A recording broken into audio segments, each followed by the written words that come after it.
नमस्कार, जय हिंद, जय भारत। कैसे हैं आप सब लोग? आप लोगों का फिर से स्वागत है चाय पे पंचायती विद मीनाक्षी। तो आज हमारे साथ दो स्पेशल गेस्ट हैं जिन्होंने अपनी संगीत के फील्ड के अंदर अपना खूब नाम कमाया है। आप हैं मिस्टर देवेंद्र जी और आप हैं मैम कोकिला जी। तो देवेंद्र जी, मैं पहले आपसे सवाल करना चाहूंगी, आप प्रॉपर जयपुर से बिलोंग करते हैं या आप जयपुर आके शिफ्ट हुए हैं? नहीं, मैं जयपुर से बिलोंग नहीं करता हूँ। मैं फुलेरा तहसील मेरा गांव है। जी। तो शुरू से वहीं रहते थे। 82 में मैं जयपुर आया हूँ आफ्टर डिप्लोमा इन इलेक्ट्रॉनिक्स। फिर मैंने अपना सेटअप किया। अच्छा, मैंने ये भी देखा कि आपने कंप्यूटर नॉलेज काफी है और आपने यहाँ पे आके कंप्यूटर हार्डवेयर और रिपेयरिंग का काफी अच्छा स्रोत दिया। तो उसमें आपकी मतलब कितनी भूमिका रही है?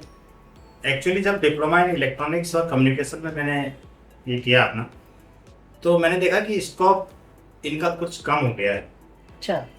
और लोग टेक्निकली जो है आगे बढ़ते जा रहे हैं। कम्युनिकेशन वगैरह जितना होता है या फिर डिजिटल का जमाना आने वाला है, जी। क्यों ना उस तरफ अपना रुख किया जाए। जी। तो उस समय टीवी चलते थे, वीसीआर चलते थे, लोग ठीक करवाने आते थे, नाम भी था अच्छा कि जयपुर में कोई है। जी जी जी। इस बीच मुझे एक मौका मिला था कि मैं 92 में शेखावाटी में चला गया और शेखावाटी में कुछ ऐसे मित्र मिले जो बॉम्बे रहते थे। अच्छा। उन्होंने कहा कि क्या टेप रेडियो ठीक करते रहते हो, जी। आप हमारे साथ चलो, आपको ट्रेनिंग करवाते हैं कंप्यूटर। तो 95 में मैं बॉम्बे गया और एक साल करीब वहाँ रहा और कंप्यूटर एक्सपर्ट बन के आया। तो वेरी गुड, वेरी गुड। मतलब डिजिटल वर्ल्ड के अंदर आपने भी अपनी अहम भूमिका निभाई है, जी, ये कह सकते। तो आप ये बिजनेस अभी भी आपका चल रहा है? जी बिल्कुल चल रहा है। तो ये अपना कहाँ लोकेट है? ये अभी तो भागरोटा में है। भाकुटा में। हाँ, लेकिन उससे पहले वैशाली में था। जी। और वैशाली में मैंने अपना सेटअप शुरू किया था जी। जब मैं 2004 में आईबीएम जैसी कंपनी को रिजाइन कर दिया था। ओके। इसके चलते कि परिवार पहले देखना है, अच्छा। कंपनी तो और मिल जाएगी। अच्छा। मैंने रिजाइन करके अपना खुद का सेटअप किया, तब से आज तक चल रहा है ईश्वर की कृपा से। तो आपने फिर इतने आईटीआई वर्ल्ड में आप इतना कंप्यूटर आपने इतना करा है, इतना अच्छा बिजनेस सेटअप आपने डाला, फिर आपका रुझान ये एक्टिंग और सिंगिंग की तरफ कैसे हुआ? नहीं, सिंगिंग तो उनमें था। अच्छा। बचपन से ही शौक था, पढ़ते थे स्कूल में, तब गाते भी थे। प्रार्थना होती थी तो प्रार्थना भी अलग लय में गाते थे। अच्छा। कुछ हमारे ड्रामाज होते थे स्कूल में, जैसे छोटे बच्चों को स्टेज पे खड़ा कर देते थे कि ऐसे बोलना है, ऐसे बोलना है, तो वो सीखे थोड़ा उस समय।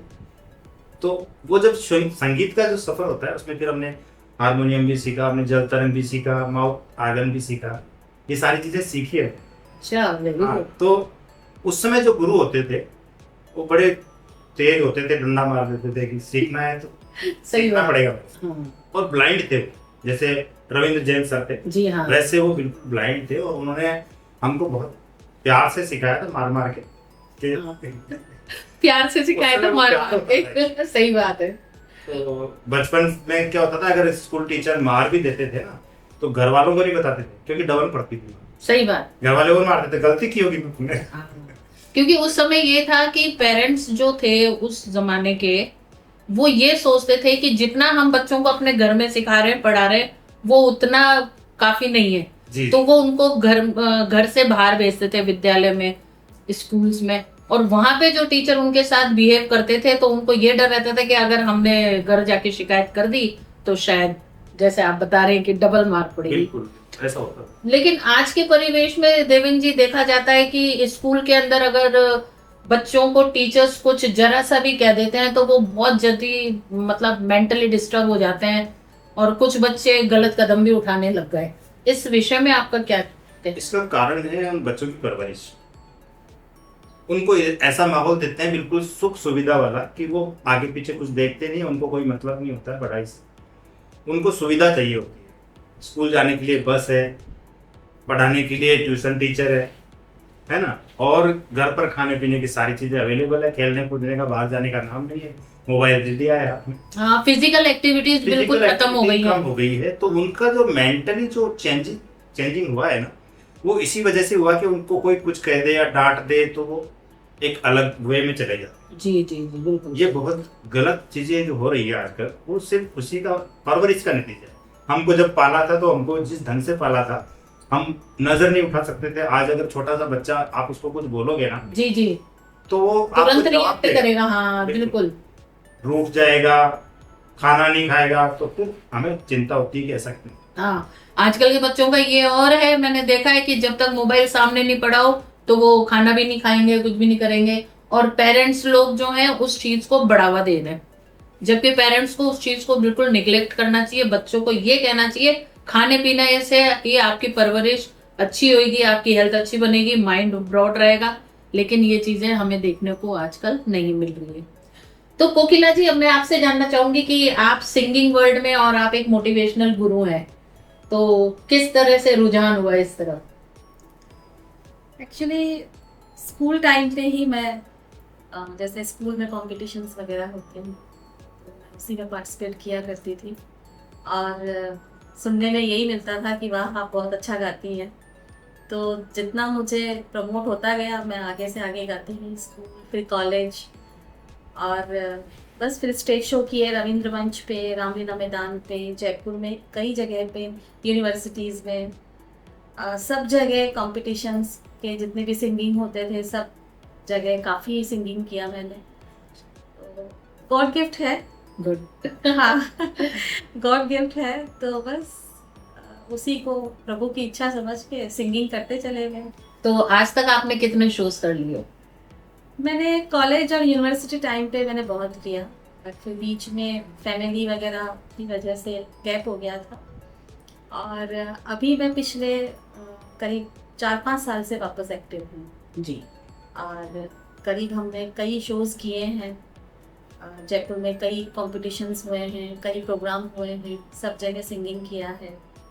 तो बस ऐसे ही चलता रहता है। जरूर। हाँ। तो मैं गुजारिश करना चाहूंगी कोकिला जी से कि वो अपनी कोकिला जैसी वॉइस से थोड़ा सा एंटरटेन करते हैं। ये तो बात। मैं लता जी का 1-2 लाइन सुनाना चाहूँगी। जी। रुकी रुकी सी कदम, रुकी बार बार चली, रुकी रुकी सी कदम, रुकी बार बार चली, करार लेके तेरे दर से बेकरार चली, रुके रुके सी कदम। बहुत सुंदर, बहुत सुंदर। ये वाकई गाना में लता जी की याद ही आ गई। वाकई में ऐसा लगा जैसे लता जी हमारे बीच में बैठी हैं। बहुत, लता जी ऐसे लता जी सबके को लिए कॉपी करना इंस्पायर बहुत मुश्किल है, बहुत मुश्किल है। लेकिन उनके राह कदम पे हम चल रहे हैं ना, बिल्कुल बिल्कुल। ये भी बहुत बड़ी बात। तो देवेन जी, आपने भी कोकिला जी के साथ काफी शोज वगैरह करे? हमने साथ में गाए हैं कई शो में, जी। और रिसेंटली हमने एक रिदम सूत्र के नाम से एक हमारा ब्रांड बनाया। अच्छा। उसका हमारा पहला शो होगा 23 अगस्त को। एक बिग लेवल पे हम लोग करना चाह रहे हैं उसको, इसलिए सोच रहे हैं कि कुछ अलग किया जाए लोगों से। जो लोग हर हफ्ते जो शो करते हैं, हर हफ्ते गाने गाने आते हैं, एंजॉयमेंट करते हैं, हम उनसे कुछ हटके करना चाहते हैं। रिदम सूत्र में अगर किसी को भाग लेना हो तो क्या फॉर्मेलिटीज वगैरह है? फॉर्मेलिटीज बस हमसे कांटेक्ट करें और हम उनको पूरा वे बताएंगे कैसे आपको जुड़ना है और कैसे स्टेज पे पहुंचना है। कुछ ऐसी प्रतिभाएं जिनको कभी स्टेज ही नहीं मिला, जी जी जी। हम चाहते हैं उनको स्टेज ही। तो इसमें आप अनट्रेंड को भी लेंगे या सिर्फ ट्रेंड जो उसमें उनको, जैसे मैं ट्रेन नहीं हूँ, है ना, मुझे भी गॉड गिफ्ट है, तो बहुत से ऐसे हैं जिनको गॉड गिफ्ट है, बहुत अच्छा गाते हैं, तो उसमें ट्रेंड और अनट्रेंड का नहीं है। नहीं है, मतलब कि open for all the singers Yes. Who want to come to platform. Yes, yes. बस गाना उनको सुर का ज्ञान होना एक्चुअली हम चाहिए उनको और एक जज्बा प्लेटफॉर्म होना इसलिए चाहिए। देंगे, प्रैक्टिस सेशन भी रखेंगे कि रिदम के साथ कैसे गाया। गाते सभी हैं, बाथरूम सिंगर तो सारे होते हैं, वो तो है, अभ्यास तो करना ही पड़ेगा। हाँ, लेकिन वो कहाँ लय छोड़नी है, कहाँ पे सांस का बहुत महत्व होता है संगीत में। अगर सांस को सही जगह नहीं छोड़ा और सही जगह नहीं लिया तो पूरा गाना बिगड़ता है। जी जी जी बिल्कुल। रिदम के साथ नहीं चले, एक रिदम, एक सुर छूट गया, सा भी छूट गया, तो वो क्या करेगा, सा को आगे से गिनेगा, जबकि उसको छोड़ना है। छोड़ना है। तो मतलब इतनी बारीकियां आप लोग देखते ये हम हैं। बताते हैं। दूसरा, हम कराओके पे भी कराते हैं, लाइव बैंड पे भी कराते हैं। अच्छा अच्छा। कराओके का मतलब होता है कि अगर सुर छूट गया तो छूट ही गया। सही बात है। लाइव बैंड पे सुर छूट गया तो जो म्यूजिशियन जो होते हैं वो साथ देते हैं। वो साथ दे देते हैं। हाँ, कराओके पे तो वो तो मोबाइल के निकल अंदर गई, और लाइन डिजिटल, निकल हाँ, अगर गई। लाइन आती है उसको बोलते जाओ आप। वो निकल गई, वापस पकड़ में नहीं। वो तो उसमें तो जो बेचारा अच्छा भला भी गाता है वो भी बेसुरा ही नजर आता है उसमें, क्योंकि वो उस म्यूजिक नोट को वो कैच नहीं कर पाता है। तो इसमें मैंने देखा है कि संगीत के अंदर अपन जो गाना गाते हैं 3 तरीके से गाना गाते हैं, गले से, पेट से और सांस लेके। तो इन तीनों में क्या फर्क है वैसे? फर्क इसमें कुछ नहीं है एक्चुअली। मतलब कौन सा नोट जो है हम गले से गाएं, कौन सा पेट से गाना चाहिए? एक जैसे हमारी एक्टिंग प्रयोगशाला में भी होता है, पेट से बोलो, पेट से बोलो, मुंह से मत बोलो, पेट से बोलो। तो इस तरह से संगीत में भी ऐसा कुछ है क्या क्या? होता है, मैं बताऊं आपको, जो भी शब्द निकलता है हमारा, पै जैसे निकला, पै तो होठों से निकलेगा, जी। ऐसे रे निकलेगा यहाँ से, हाँ, ऐसे द निकलेगा थोड़ा और नीचे से। Just तो वही मतलब नी इंटीरियर। जो निकलेगा, नी हम्म, वो नाक और पेट से निकलेगा। तो ये जो शब्दों का समावेश है, जी। ये सरगम है। जी जी, उस सरगम को सही ढंग से पकड़ पाना, कहाँ से गानी है, यही संगीत है। ये और माइक को पकड़ना सबसे बड़ी बात है। कि माइक को अगर पकड़ना है और आप बोल रहे हो तो माइक नाक के पास रहना चाहिए। हाँ, यस यस यस। और अगर आप सिंगिंग हर कोई कर लेता है, बेसिक हाँ, वो पकड़ जो होती है ना, वो रियल rhythm- सिंगर ही कर सकता है। rhythm में जो सरगम चीज पकड़ आएगी, लिया, जो सारे गामा पाधा नीसा, ये सरगम बहुत जरूरी है। जब तक हम लोग उसको सरगम स्टार्टिंग बैठेगी नहीं ना, तब तक कोई अच्छा नहीं गा सकता। वही, क्योंकि ये बड़े बड़े शोज जो चल रहे हैं, इसलिए इंडियन हमने आइडल देखिए- वगैरह, इसमें भी देखो कितने आते हैं, ऑडिशन देते हैं, लाखों की तादाद में आते हैं बच्चे, और सारे के सारे बहुत अच्छा गाते हैं। बहुत। आप देखिए, वोकल उनका अच्छा है, हाँ। गाते अच्छा है, प्रेजेंटेशन अच्छा है, फिर भी जजेस को वो पसंद नहीं आते हैं। क्यों? क्योंकि उनका जो अभी आपने सवाल पूछा कि गले से, पेट से, मुंह से, तो वही उनका जो शब्द है ना, जो शब्द पेट से आना चाहिए वो पेट से नहीं आता, गले से आता। ये फर्क बहुत कम लोग समझ पाते हैं, और जो जजेस होते हैं उनको पता होता उनको तो पता ही हो, दे आर है। मच एक चीज टैलेंटेड। मैंने आपको वो वही चीज पकड़ते हैं। एक चीज मैंने आपको डिस्क्लोज की नहीं है हाँ जी, कि मैं रेडियो में भी आरजे हूँ। हाँ, यस यस यस यस। तो आपको तो पता है वैसे, जी, लेकिन जी। मैंने डिस्क्लोज नहीं किया था ज्यादा, मैं अभी आपसे इसी प्रश्न पे आने वाली थी। तो मैं पहले इसलिए बता दिया। तो आरजे का काम होता है लोगों को आपस में जोड़े रखना, तारतम्य में बिठाना, कोई उठ के नहीं चला जाए, ये आरजे का काम है। हाँ, एंकरिंग करना। और ये एंकरिंग करना भी मैंने स्कूल में ही सीखा था, जहाँ हम पढ़ते थे पहले। जी। तो वहाँ पे खड़ा कर देते थे कि आज मॉनिटर कौन है, मॉनिटर में हूँ, तो आज तुम बोलो। सब पे कमांड हो गई। यस, तो उस समय डर होता था कि क्या बोलना है। उस समय हमको एक पूरा गद्य दिया गया था कि इसको याद करके बोलना है। हमारे विशिष्ट अतिथि आने वाले, तो उनके लिए उसको 3 दिन तक रट्टा मारा, पूरा याद किया एक एक शब्द, और उसको फिर कैसे उच्चारण करना है वो उन्होंने सिखाया। कहाँ आपको डाउन होना है, कहाँ हाई बोलना है। फिर धीरे धीरे मुझे ऐसा पता चला कि रेडियो जो है वो किसी को भी अट्रैक्ट कर सकता है अपनी आवाज से। तो मैंने फिर जयपुर रेडियो से कांटेक्ट किया। पहले मैं आकाशवाणी में सर्विसेज देता था जब IBM में था। आकाशवाणी है, ऑल इंडिया रेडियो है, RBI है, ROC है, registrar of companies and all other banks of Rajasthan. अच्छा, totally very good, I am the TRC incharge of IBM। Great. तो मेरे अंडर में 35 इंजीनियर थे। तो हम लोग जाते थे, तो ऐसे धीरे धीरे मैंने आकाशवाणी में जाना शुरू किया। तो मुझे कहा कि आप बोलते बहुत अच्छा हो, आप कुछ बोलो। तो शुरू में जब इंटरनेट चलता था बहुत स्लो स्पीड में, उस समय मैंने एक वार्ता करी थी 2001 में, गोवर्धन के दिन। अच्छा, उन्होंने कहा आपकी रिकॉर्डिंग है। मैंने सोचा रिकॉर्डिंग क्या होगी, पता ही नहीं, मुझे तो समझ भी नहीं आ रहा, जी, लेकिन जी। बोल रहा था। जी। तो उन्होंने रिकॉर्डिंग तो की नहीं और लाइव कर दिया। और जैसे हम बात कर रहे हैं वैसे बातें करते करते उन्होंने लाइव कर दिया कि इंटरनेट का ग्रामीण क्षेत्र में क्या प्रभाव पड़ा है। उस समय तो बहुत स्लो स्पीड होती थी, आज तो 5G। आज तो फास्ट है, बहुत फास्ट है। तो वो रेडियो जॉकी के लिए फिर जहाँ आकाशवाणी में हमारे सर थे, जो अनाउंसर थे, उन्होंने जब उनका रिटायरमेंट हुआ, उन्होंने कहा हम क्या करेंगे, एक रेडियो खोल लेते हैं। तो आई थिंक 2018-7 के साथ 9 साल हो गए, अब 10वां साल। वो प्रोफेशन था, ये शौक है, ये तो ये शौक की वजह से मैं आरजे बना, ये शौक है। और ईश्वर की कृपा है, जितने भी प्रोग्राम्स होते हैं मुझे बुलाते हैं लोग कि आप एंकरिंग करें।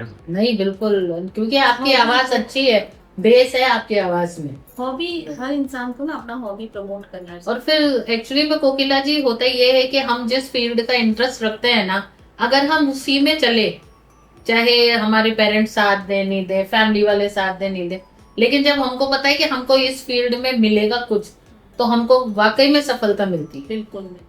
और अगर फैमिली वाले साथ दें तो सुपर सफलता मिलती है। फायदा है वो तो।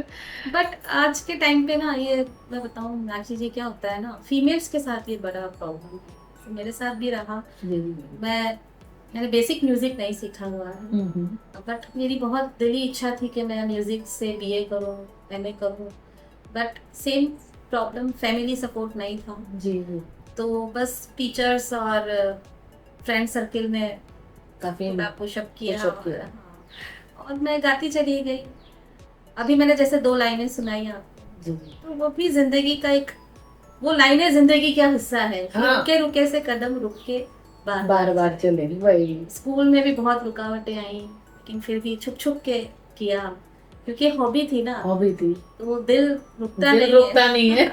दिल तो बच्चा कॉलेज है में जी। भी छुप छुप के किया। 3 साल बड़ा टफ रहा, छुप छुप के जाती थी रविंद्र मंच प्रैक्टिस करने, 15-15 दिन प्रैक्टिस होता था, क्योंकि तब तो लाइव ऑर्केस्ट्रा पे गाना पड़ता था। बिल्कुल सही बात। और फिर अब घर में पता चल जाता था तो ठीक है, वो भी टैकल कर फेस लेते किया, थे। हाँ, वो भी फेस किया, लेकिन फिर गैप हो गया लाइफ में, फिर शादी हो गई, तो फीमेल के साथ ये थोड़ा प्रॉब्लम होता है। फिर काम में उलझ गए, मैं बैंकिंग में, कॉर्पोरेट चैनल में काफ़ी, मैंने करीब 22 साल नौकरी किया। हाँ, तो फिर उसके बाद एक सिंगिंग ऐप है, तो उसका हमें पता चला, और बस वो प्रतिभा अंदर से वापस निकल के आई। वो कहीं ना कहीं ईश्वर अपने आप रास्ता दे ही देता दे है। ही देता है। जी, वही है, वही डिजिटल मैं- प्लेटफॉर्म जब मिल जाता है हाँ। तो आदमी घर पे बैठा बैठा भी कर। मैं जैन हूँ, तो हमारे जैन समुदाय के कई मंडल, महिला मंडल्स होते हैं, तो शादी के बाद उसको ज्वाइन किया। कई हमारे मंदिर हैं, तो मंदिर के मंडल को मैंने ज्वाइन किया। तो ये प्रतिभा पहले वहाँ निकल रही थी, हाँ। क्योंकि हमारे महिला मंडल के कई प्रोग्राम हुआ करते थे, तो उसमें कई शिविर वगैरह लगा करते थे, कई उसमें भी भजन संध्या, भजन प्रोग्राम्स, कंपटीशन, बच्चों को प्रमोट करना, तो पहले उसमें चलता रहा। और फिर पता चला कहीं से कि इस तरह से एक चैनल है, और बस फिर उसमें आगे बढ़ते गए। देव सर से भी उसी ऐप में मेरी मुलाकात हुई। हाँ, पहले से हम नहीं जानते थे एक दूसरे को, लेकिन जब से मिले तब से प्रतिभाएं बाहर आ रही है। वो तो है ही है, तभी आज आप दोनों मेरे साथ हो। मीनाक्षी जी, आपको बात बताऊं कि जी। इनको कोई भी गाना दे दो, कुछ भी, ये एक बार सुनेंगे उसको, बस वो गाएंगे। हाँ, तो गॉड गिफ्ट है नहीं तो ये। इसलिए वो गॉड गिफ्ट का हमको पता चला। हाँ, प्रतिभाएं जब 2 प्रतिभाएं आपस में मिलती है तो सही कुछ ना बात। कुछ आउटपुट नहीं होता है, होता है, होता है। अब जाके हमने सोचा कि हम अब कुछ करेंगे। नहीं नहीं, बहुत अच्छी बात है। All the best wishes to you. Thank you। तो देवेन जी, कोकिला जी, एक युगल संगीत हो जाए, एक गीत गाओ, हमारे दर्शकों को थोड़ा सा मन बह जाए।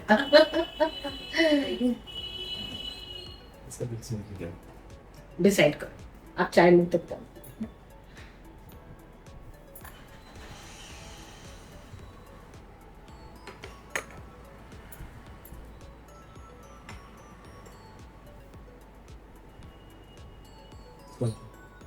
कुछ भी गा लीजिए। अभी तो आपने तारीफ की मेरी कि मैं तो कुछ भी गा लूंगी। हाँ, तारीफ का ही कोई गाना गा दो। मैं तो कुछ भी गा लूंगी, पकड़ लूंगी। आप तो गाइए, 2 लाइनें गाइए। एक प्यार का नगमा है, बहुत बढ़िया। मौजों की रवानी है, जिंदगी और कुछ भी नहीं, तेरी मेरी कहानी है। एक प्यार का नगमा है, मौजों की रवानी है जिंदगी और कुछ भी नहीं, तेरी मेरी कहानी है, एक प्यार का नगमा है। जो बीत गया है वो फिर दौर ना आएगा, इस दिल में सिवा तेरे कोई और ना आएगा। घर फूंक दिया हमने, बस राख उठानी है, जिंदगी और कुछ भी नहीं, तेरी मेरी कहानी है, एक प्यार का नगमा है। मौजों की रवानी। वाह, बहुत सुंदर। आपने देवेंद्र जी, कोकिला जी, मेरा फेवरेट गाना गाया है रेली में। एक्चुअली ये गाना One of Santosh my Anand ji ने favorite। लिखा था। हाँ। और संतोष आनंद जी ने ये गाना लिखने के बाद में इस अंतरे को गाने पिक्चर में नहीं लिया। ये जो मैंने अंतरा, जी जी जी, हाँ, इसे ये दो- अंतरा नहीं था। ये 2 अंतरा ऐसे थे, हाँ। एक और अंतरा था। ये 2 अंतरा फिल्म में नहीं। एक अंतरा और था कि तू साथ में, कौन सा था, तुम साथ न दो मेरा, चलना मुझे आता है, हर आग से वाकिफ हूँ, चलना मुझे आता है। जलना मुझे आता है, तदबीर के हाथों से वाह। तकदीर चुरानी है, जिंदगी और कुछ भी नहीं, तेरी मेरी कहानी। तेरी मेरी कहानी। बहुत प्यारा सॉन्ग है, बहुत प्यारा, मतलब दिल को छू लेता है ये सॉन्ग। बिल्कुल मेरे दिल के बहुत करीब है ये। मेरे भी दिल और के मैं बहुत करीब। करीब करीब हर प्रोग्राम में हाँ। ये गाता हूँ, तो रोंगटे खड़े हो जाते हैं इसका। मैं तो वाकई में ये देखो गूज बम्स आ गए। और सबकी काफी आंखों में भी आंसू आ गए हैं। रील्स वगैरह में feelings- जैसे ये सॉन्ग्स आता है ना feelings के कभी, साथ गाती तो हूँ। मैं तो गाती हूँ। मेरे हस्बैंड कहते हैं यार तू इतना इमोशनल होके क्यों गाती है, मेरे को रोना आता है। मैंने कहा ये वाकई में ये गीत ऐसा है कि ये मन में उतरता है बिल्कुल, और ये सबकी लाइफ को कनेक्ट करता है ये गाना। सबसे मेन स्पेसिफिक चीज इसकी है, तेरी मेरी कहानी है। वही है, आज हम हैं कल चले जाएंगे, लेकिन रह जाएंगी क्या, ये यादें रह जाएंगी, और इन्हीं यादों को याद करके हम उनको याद करेंगे। वही चीज है कि आज इतने बड़े बड़े दिग्गज अपने कलाकार जो थे वो ऊपर चले गए हैं, लेकिन उनकी आवाज, उनकी पहचान वो यहीं रह जाती है।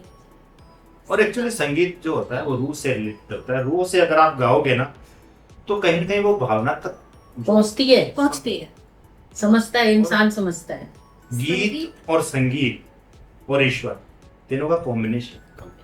जब तक आप कहते हैं कि पहले शब्द बने थे, फिर ताल बनी, फिर लाइन बनी, उसके बाद संगीत बना, तो ये जो जुड़ाव होता है उसके बाद में फिर परमात्मा से मिलन हुआ। बिल्कुल, क्योंकि संगीत के बिना कहीं पर भी आप देखो, अगर भजन नहीं है तो भगवान कुछ नहीं भी नहीं है। कुछ भी नहीं। घंटी ना बजे तो पता ही नहीं चले मंदिर भी है। मंदिर भी वो है। वो वाली बात है, संगीत का जो सफर है वो कहीं न कहीं हमें ईश्वर से जोड़ता है, बिल्कुल जोड़। इसीलिए हमने नाम रखा है रिदम सूत्र। रिदम सूत्र। ये नाम भी Connecting हमने with music। इसीलिए हमने नहीं, रखा बहुत है। अच्छा नाम है।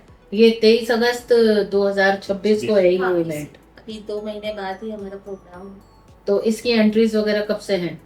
एंट्रीज ओपन है। ओपन है। और Open वो है, भी चुकी है 90%। जो मैक्सिमम हमको पैक्स लेने हैं वो करीब करीब हो चुके हैं, लेकिन फिर भी बैकडोर एंट्री ऐसे कलाकारों के लिए है जो वास्तव में प्रतिभावान, जी जी जी। जिनको स्टेज की जरूरत है। मैं ज्यादा बड़ी बात तो नहीं करूंगा, लेकिन मैंने 50 ऐसे कलाकारों को स्टेज दिया है जो कभी स्टेज पे चढ़े नहीं है, उनमें बड़े बड़े अधिकारी, ओह ग्रेट। और वो हर प्रोग्राम में जब भी आते हैं तो वो बोलते हैं कि आपने हमें सिखाया है।